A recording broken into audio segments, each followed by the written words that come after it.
एक महत्त्वाची बातमी आहे। पद जातं या भीतीनं प्रचंड खळबळ उडाली आहे। रोहिणी खडसे यांनी रुपाली चाकणकर यांच्यावर जोरदार टीका केली आहे। विरोधामध्ये पोस्ट केल्यानं कार्यकर्त्यांना धमकावण्याच्या सुपाऱ्या देण्यात येतात। महिलांना काय विरोध करण्याची देखील मुभा राहिली नाही का, असा सवाल रोहिणी खडसेंनी विचारला आहे।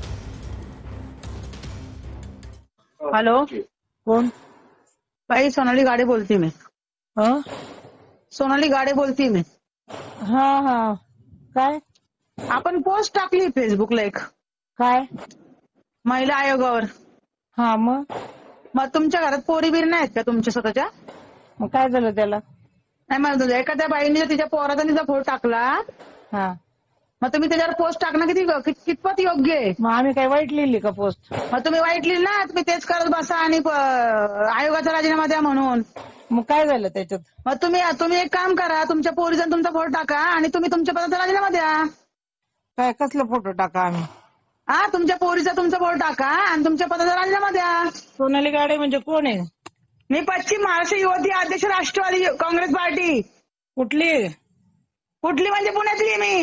हो का? नाही, मला नाही माहिती कोण आहे म्हणून विचारलं. मला पण तू नव्हती माहिती, पण तुझ्या पोस्टमुळे मी तुला फोन केलाय। मला पण मी पण तुला ओळखत नाही।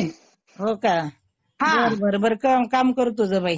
हा, पण तू पण तुझं काम नीट कर। हा? हो, आम्ही करतो आणि नीट कर आणि बोलताना पण नीट बोलायचं। परत पण मॅनर्स आहेत। आज सगळा जर तुम्ही बघितलं असेल तर आता रुपाली चाकणकरांचं पद जाणार आहे। त्याच्यामुळे त्या वैफल्यग्रस्त भावनेतून त्यांच्या कार्यकर्त्यांकडून त्यांच्या विरोधात जे लोक पोस्ट टाकतायत त्यांना धमकावून घेण्याचा प्रकार त्यांच्या माध्यमातून होतोय आणि या सगळ्या गोष्टींचा आम्ही निषेध करतो। खरं महिला आयोगाच्या ऐवजी धमकी आयोग आता ह्या नाव ठेवायला हवं।